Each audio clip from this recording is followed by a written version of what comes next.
What's up? What's up? Part of the Late Night Chronicles, Sabian Chris. Y'all know what it is. This is Sabian. Chris is currently working on something on his own, and we're gonna give y'all something special this week. We'll be able to give y'all a short clip, short 30 minutes at least of our own thoughts and views.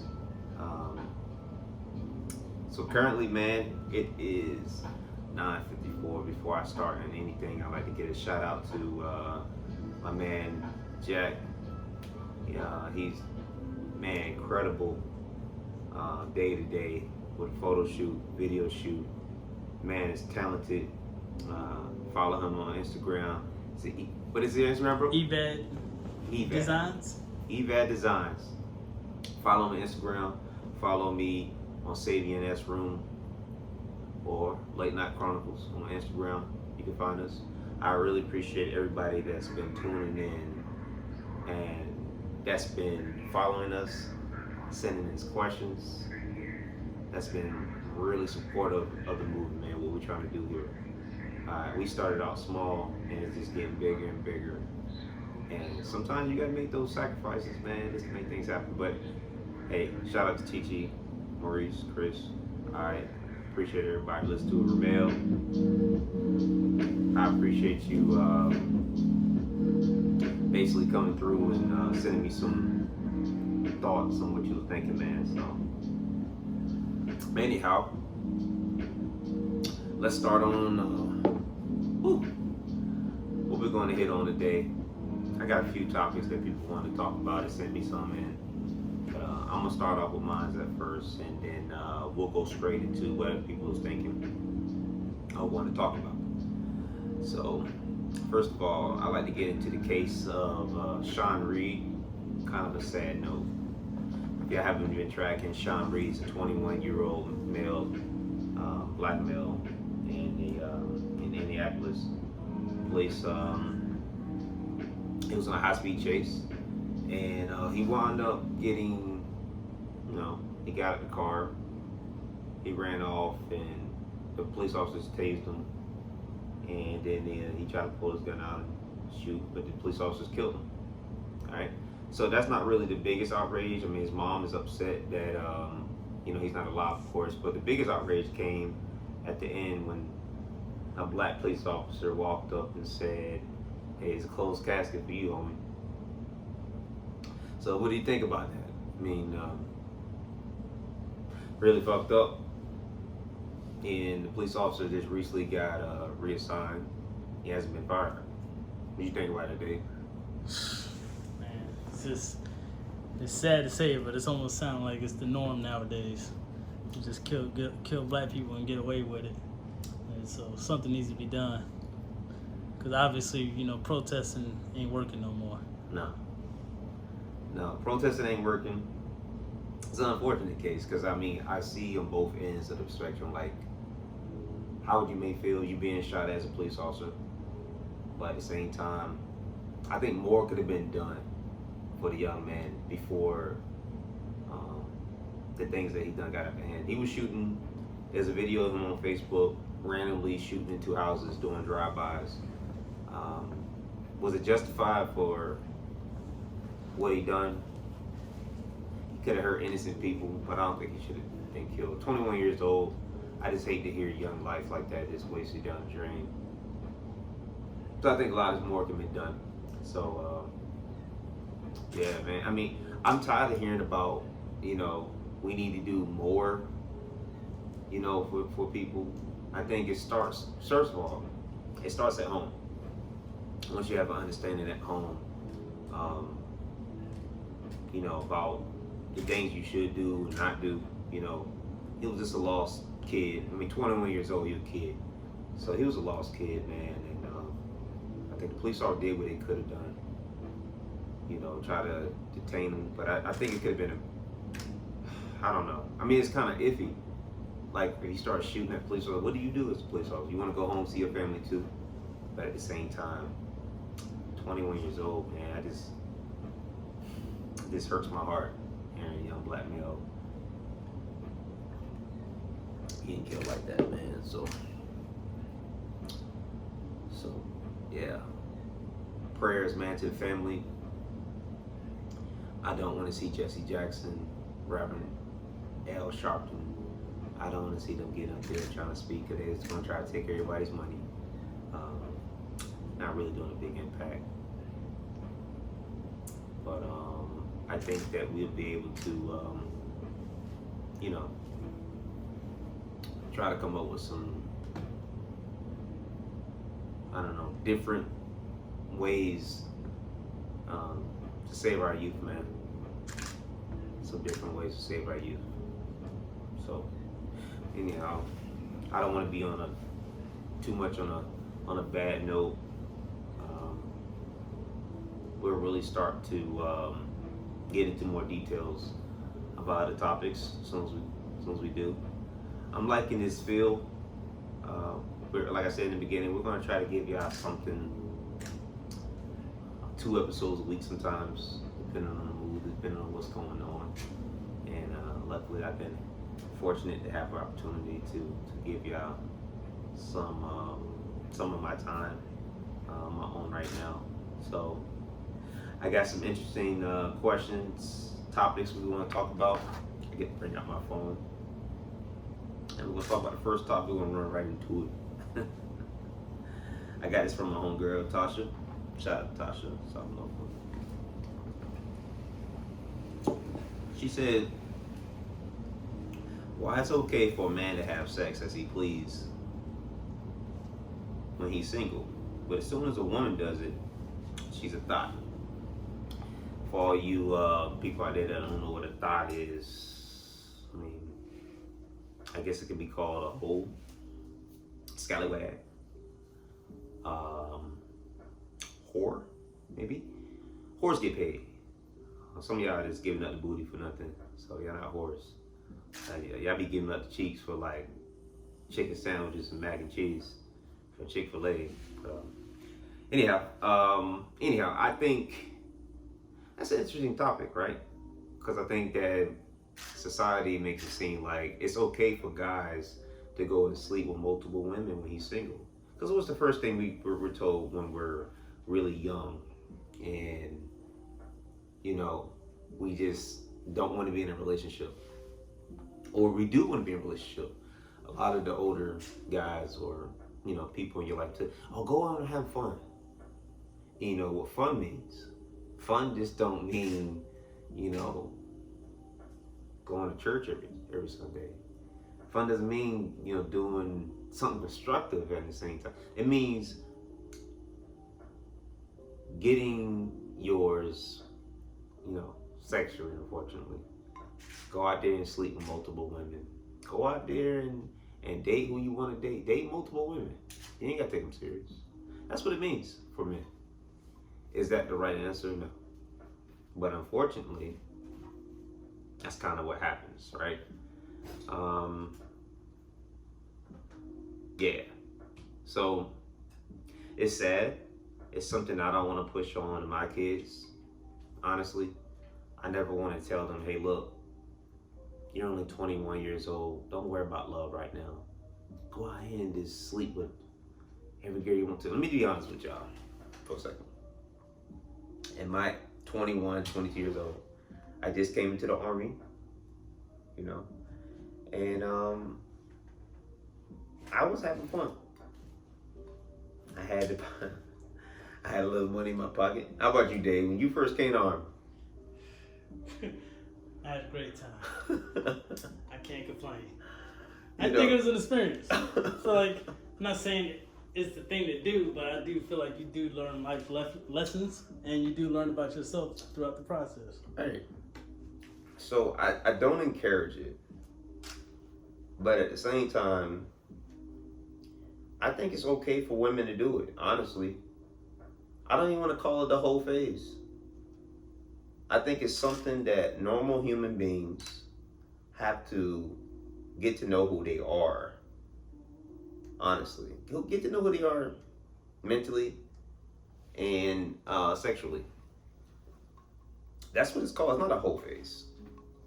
It's not something that you wake up one day and say, you know what, I think I'm gonna sleep with 10 guys today. I don't think women think like, I hope y'all don't. Some women do, but I hope 99% of the women don't think like that. I think it's just getting to know who you are as a person, and just being free. You don't necessarily have to be locked down to anybody. You don't have to necessarily sleep with anybody. You can take the time like I did after my divorce. I took some time off to myself just to figure out who I am, figure out why relationships don't work. You know, although it's tempting to, you want to sleep with women and multiple women, after a while it gets old. You start to talk to yourself. You're not crazy if you talk to yourself, I promise. I'd be having a full staff meeting with myself sometimes. You heard that yesterday? Damn right, man. What you heard? I'd be having full-blown conversations, man. And there's nothing wrong with having a conversation with yourself. And you're sitting there to point out your flaws and figuring out how can you be better at improving and getting away from your flaws sometimes. There's nothing wrong with that. Take the energy that you have, that you put into like dating all these, women or men, whoever you like, and put it into yourself. You know what I mean? Hey, that's just the real truth. I got tired of this fucking bitches all the time. I got tired of being like, that sounds really, unmanly, like, right? Because that's what we're brought into. But sometimes it's okay just to take some time to yourself and just realize who you are and what can you give back to the next person that you want to date. That's what all it really means. We all had that phase. So, women, if you're out there, don't be discouraged to, if you do sleep with somebody, no matter who it is, all I say is protect yourself. Be safe out here. Have fun. But take the time not only to, sleep with people or go party, but just get to know yourself. Get to know who they are too. That's very important, first of all. But yeah, so Tasha, I appreciate the question. I think our world is kind of backwards. We're starting to realize though now, I think a lot of things influence us that it's okay for women to just be yourself, man. So I think it's okay. All right, so next question. I'm using my phone, and I like to actually just not have an agenda sometimes. It's actually just going on a prowl, seeing what comes next. Here's another question. What are some things that turn men off immediately? I got so many. We only have so many minutes to talk about it. Dave, we're gonna go with you, bro. Give me one or two or many, something that turns you off immediately about a woman. Lack of conversation. Intelligent, not just like, waking up, hey, how's your day going? No, I want that intelligent conversation. A conversation that's gonna make me like, damn, I didn't even think about that. Like, oh, she's smart. On some DJ Khaled shit. Yeah. Yeah, he's smart. Smart. You're loyal. Here's 50,000 go buy your house. Here's another 50,000 go buy your mama house. All right, I can agree with that, bro. Yeah. Because without an intellectual conversation, your mans can go from up here to down here because it's not attractive. Exactly. So having everyday conversation is fine, but I mean, starting out in the beginning, you want a girl to just, I mean, you don't want a girl, you're not going to get a girl that's going to sit there and drop some knowledge on your ass when you first meet them the first day, but you expect that from them. Mm-hmm. And so you listen at some point, yeah. Mm-hmm. You listen to the conversation and see how the small conversations go, and you expect to get that, I guess like some deep, beyond the surface kind of shit that you normally don't get from the club conversations. Facts. You know, if I was ever to approach a woman in a club, a few times I did. I mean, if I really, I'm not saying I would date a woman in the club. It's happening, but just to have the small talk of how you doing, and my name is such and such, you know, blah blah blah, and y'all get the number, and then when y'all went to go have a conversation next day or two, if that conversation wasn't going anywhere, I said, I don't even save numbers in my phone at that time anyways. I was just like, oh, all right, let me go ahead and block it, or I'll just delete it. It was worthless. Worthless conversation is worth, you know, wasting your time. You know, so that's the biggest one, my book. Or immediately if she says something, I got 3 kids. Shit, now you got kids in general, I'm like, no. Yeah. No. My girl don't have kids. But no. No kids in my book. I can't do it. All right, because I want to be able to. What did we talk about this earlier? Yeah. We want to be able to love our own kid. Not saying you can't love somebody else's kid, but you want to be able to love your own kid. You want to know the joy of having a child. You want to know the joy of, you know, going through this experience. And then when you meet a woman that has 2, 3 kids already, and their kids normally about 6, 7, 8. Yeah. They're not babies no more. No. And then And it doesn't feel fresh. You know, it's just like she's been through the whole process of, you know, going to pregnancy classes with your man and stuff like that. You know what I'm saying? Like, I want that experience, you know? So don't take that from me, right. You know? I want to enjoy that too, right? We want to know how it feels. I think a lot of women may be selfish when it comes to that. You know, why you can't date a woman because she got kids? It ain't her fault that her, you know, we don't want to hear that. My ex-wife had a child, sour taste in my mouth. I got attached to the kid. Boy, look what's that now? Like we're divorced. She wouldn't even let me even, you know, talk to the kid afterwards. And that's fine. Things happen. A lot of things happened in that situation that didn't come out to be positive. But you know, I don't date women with kids. Speaking of kids, though, Dave, quick question. Now, you're dating a woman. Let's say you are dating a woman with kids. What is your interaction, or what is your mindset on the baby father? I mean, what do you do? I'm gonna give you 2 versions. I'm gonna give you the version of the younger side of me, and then I'm gonna give you the version of the older side. All right. So the younger side, in my mind, and this is just me, if I was baby daddy, Yeah. which I'm not, but if I was, and my baby mama brought a dude that she was talking to around my kids, and they've been together to the point where he's thinking about, you know, making it official.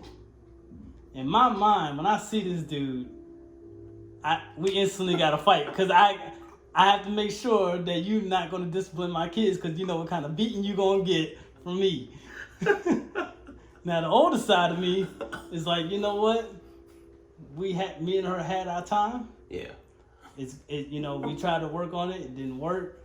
But, you know what I'm saying, at the end of the day, I'm still going to be there for my kids. So whatever she got going on, I would hope that she would respect me and our relationship with our kids to make sure that, you know, nothing happens between my kids and the next guy that she's talking to. So the younger you just catching his ass off guard, knocking his ass out. Exactly. What the hell? Let him know. I don't even know you, man. I know you though. Stomping you. But I can respect the second mindset to have when you're dating a woman with kids.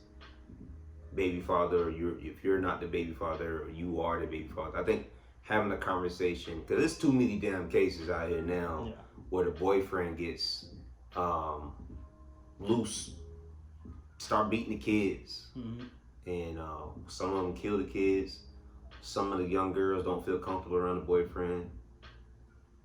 I never understood how women would put their boyfriend above their kids. It happens, Yeah. unfortunately. So I do see having a conversation. I don't think there's nothing wrong with a threat. Like saying, dude, I will kill you if something happened to my kids. And you care about the baby mama as well because they're taking care of your kids. And you did have a child with her. So I couldn't be that type of guy to say I don't care about my baby mama or my ex wife if I had a child by her, or whoever my ex, or well, I don't plan on being a divorced person forever, or a baby father for that matter. So I think there's nothing wrong with that, but that is one of the major things. All right, next one. Let's see. What makes a man feel loved? What you got, man? There's so many. Still waiting for that feeling. Still waiting for that feeling. I thought when I was married, I thought that she loved me, but you know, when you marry young, you don't really know what love is. You know? How old were you when you got married? I was 22. 22. 22. Do you think you was loving, or was you in love at the time, though? Yes and no. I feel like part of me got married just to have that person that's always by your side at that, you know, at any given moment. But as I'm getting older, I think I'm starting to realize what love is. But I'm also very cautious about who receives that love because I've seen it go bad too many times where, you know, you think you're in love and you're doing all these things, you know, for that person, and then it backfires, and then, you know, next thing you know, you back living single again. Yeah. Doing, you know, and nobody wants to keep living that life and restart. You know? No. At all, man. I think sometimes, honestly, men don't feel loved like that as much as we want to be loved. Because I think that women, like when it comes down to women, dudes would do practically anything just to make sure that that woman that they're dating understands and feel the way that he loves her. But in women's defense, some women are just scarred from past relationships to the point where they're just not willing to, you know, open up like they did with the last person that broke their heart. You know, I used to understand that for a while. I used to say, you know, some women just been so scarred up, so hurt, ice cold, I can't open up. Mm-hmm. My answer to that now, at my age, at 30 years old, you and you're 30 also, and go get some fucking help. Don't think that you're ready to date a man, and if you still have those feelings of pain and hurt, get you some help. It's okay for counseling. I see a lot of women encourage men to seek counseling. I don't think sometimes women do that themselves. You can be you can get counseling. I'm not saying that's like the total 100% doctor fix, but I'm saying you've got to be able to find some kind of peace in your heart to know, okay, I'm taking a risk. You're going to take a risk. Yeah, you're going to take a risk. And you may not, you know, it may not go in your favor sometimes. You might take 10 risks and only one of those cases is going to be worth it. But you know what? We do it all the time. Men do it all the time. Yeah. Look, everything is totally different. We all know this for men and women. Rejection is totally different from men and women. You know, we get rejected, cool. Women get rejected, it's the end of the world. Okay? I'm just telling you. All right? So, go get help. I'm telling you. I understand though, you know, but for me, I really want to know that, I think it goes about your love language, you know. What makes you feel? Because she can make you feel a certain type of way. She's speaking your language, and for me, touch, physical touch, words of affirmation. Sometimes a man just want to know that he's being appreciated. Yeah, that quality time. Right, quality time. I appreciate you for doing what you do, X, Y, and Z. You know, I know there's the small things that you done. You do small things for me, and I really appreciate you sending me flowers on a Monday, without, you know, if I hadn't asked for any special occasion. I appreciate you just loving me for who I am, how I look, or not cheating on me, not dogging me. I appreciate you just being a good guy. Sometimes we want to hear that. I think women just think because they give you some free time, maybe they have sex with you a few times, they're thinking that, you know, that lets a man know that he's in love or something, like she loves him. I don't know. Kind of weird sometimes. Yeah. It's not all that. Like we like boat cruises too. We don't like no goddamn socks on birthdays. We like spontaneous trips. Hey, babe, get your lazy ass out of the bed. We going somewhere this weekend. We want to feel welcome. I want to feel special too. I used to think that I go and spend thousands of dollars, hundreds of dollars on a girl. I'm going to make her like me more. And then she spend $10, $20, $15 on my ass. I should take that? Fuck no. I take you to Roof Chris, you take me to Red Lobster? No. No. No. We want the same treatment. We want to feel love too. Yeah, we strong. We hard up. But at the end of the night, we want a spoon too. Sometimes like being a little spoon. Baby, come hold me at night. Shit. Put your little teeny ass arm around my big ass chest and just make me feel special at night. It's cold. You know? So anyhow, I think to probably about 2 more topics, and then we're gonna end this up. Ooh man, here's one. What appeases a man more when it comes to staying committed to someone? History or qualities? I like that question. I do. History or qualities? Personally, I don't know what would appease me to women with their history. I kind of don't understand, but I do. Because I want to know the history of a woman. And at the same time, I don't want to know the history of a woman. Unless it's like something that I need to know. Because like, we've been in situations where we get to a new place. And I know like when I got to Augusta, the first thing I want to know is, if I'm talking to a girl, like, I hope she ain't been ran through by all these soldiers. That's my thing. Thanks. Like, what have you been doing before I met you? Who you been with? You know, that's kind of the thing. I think that's maybe what she was hitting on. Because other than history, like, what else do you want to know about a person's history? Yeah. What, did they cheat? Did they not cheat? You know, it's only a few many things that you want to know about a person's history. Yeah. But the qualities now, it's kind of a no-brainer. What can you bring to the table? Right. And besides what I got. Huh? Not just money. Right. What kind of goals you chasing? Right. Some of these women are fucking zombies out here. Y'all some zombie ass motherfuckers. Y'all just be living, looking good, and just walking to a man, ain't got nothing to offer but sex. Those are zombie motherfuckers. You stay away from those people, man. Mentally quarantined. I like that, mentally quarantined.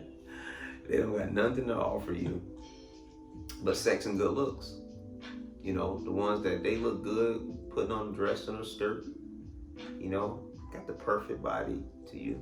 Slim waist, nice ass. Always getting their hair and nails done. Don't have those good conversations with you. Don't have no goals in life. And if you ain't making a certain amount of money or a certain career, then you bum to them. It's kind of weird. I heard it, trust me. Trust me, I heard that. So, what does a woman, I think the ambition of a woman, you know, dating a woman that has a great career, or she may have goals to have a great career. Like, what if she said, oh, I want to be an RN. I want to be a nurse, I want to be a doctor, neurosurgeon, something. But she's in school to get there. That's the turn on. Not the turn on for the money. Excuse me. But it's a turn on for, you know, she's actually passionate about getting somewhere. That's better than good looks any day. I'm not saying you gotta be ugly now. But a pretty woman with goals and ambition is a sexy woman. It's a beautiful woman. It's a gorgeous woman. And that's the ones you want. It's hard to find women like that. A lot of them want to get a come up on what you got going on. Be honest, unfortunately. And I do like the 1% of women out there that, you know, go out there, go to school, get a good job, good career. And that was another conversation I had before. Well, a lot of women like that will be downing brothers for what they do. You don't make enough for them. I don't know. I had this conversation a few weeks ago. So we can have that conversation again one day. But ambition, spontaneous, somebody who's just fun, like to laugh and joke around. You gotta love your family.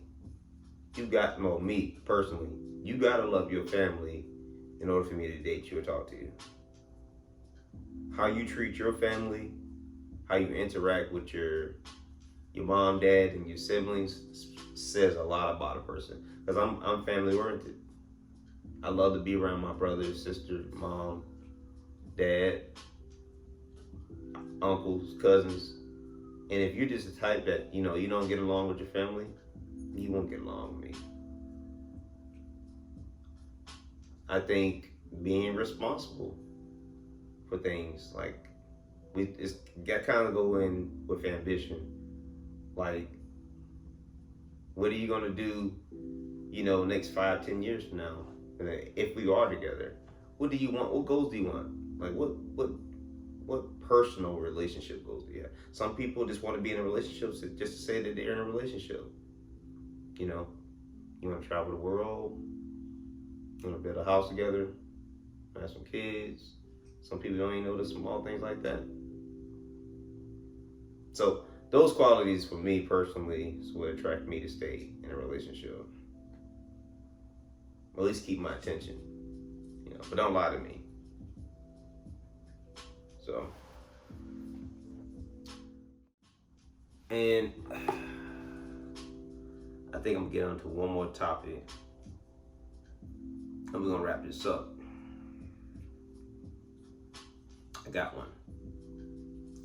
So, it's on sports. 53-year-old Mike Tyson recently came out with a workout video.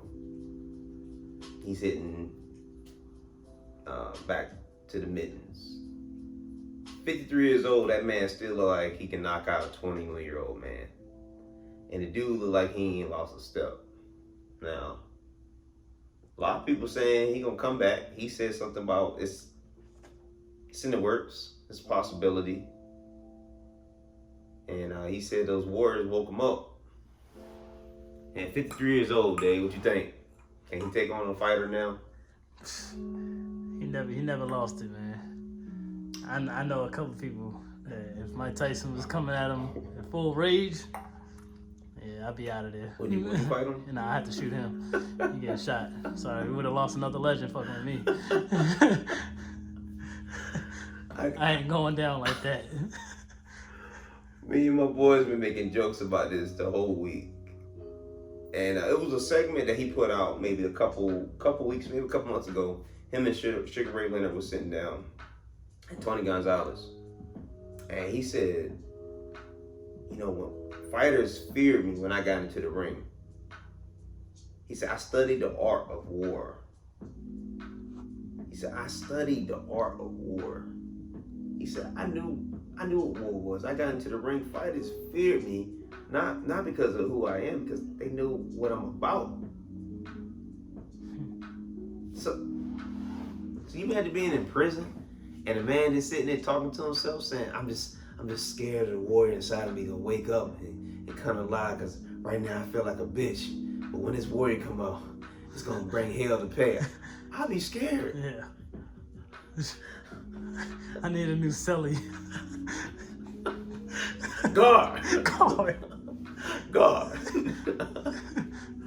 Well, Tyson, although I used to think Tyson was crazy, I think Tyson mentally taught us a lot. Like, there's an inner you always. The better you is always going to be inside of you. It just takes a break from time to time when you just, don't want to put your best foot forward. So him coming out at 53 years old, not only did I see the physicality of a man that I thought was done, I seen the mentality of a man that's grown. At 53 years old, this dude is really like into it. He's passionate about fighting again. And this intertwines with me. That was just basically a clip of Michael Jordan in The Last Dance, about having the passion, doing whatever you need to do in order to be the greatest. Mike Tyson and Michael Jordan, hands down, two of the greatest of their sport, of their profession, their passion, hands down. Mike Tyson, in my opinion, is number 2 when it comes to heavyweights of all time. Muhammad Ali's first, then I got Mike Tyson. Michael Jordan's number 1. And I'm giving Muhammad Ali it because of what he done outside the ring. Plus, Mike Tyson and him didn't fight, so I would say if they would have fought, who would have won? I don't know. It's a question to be asked. But Mike Tyson, very passionate man. I see him coming back to fight Evander Holyfield. Evander Holyfield sent him a video, said, I'm ready to.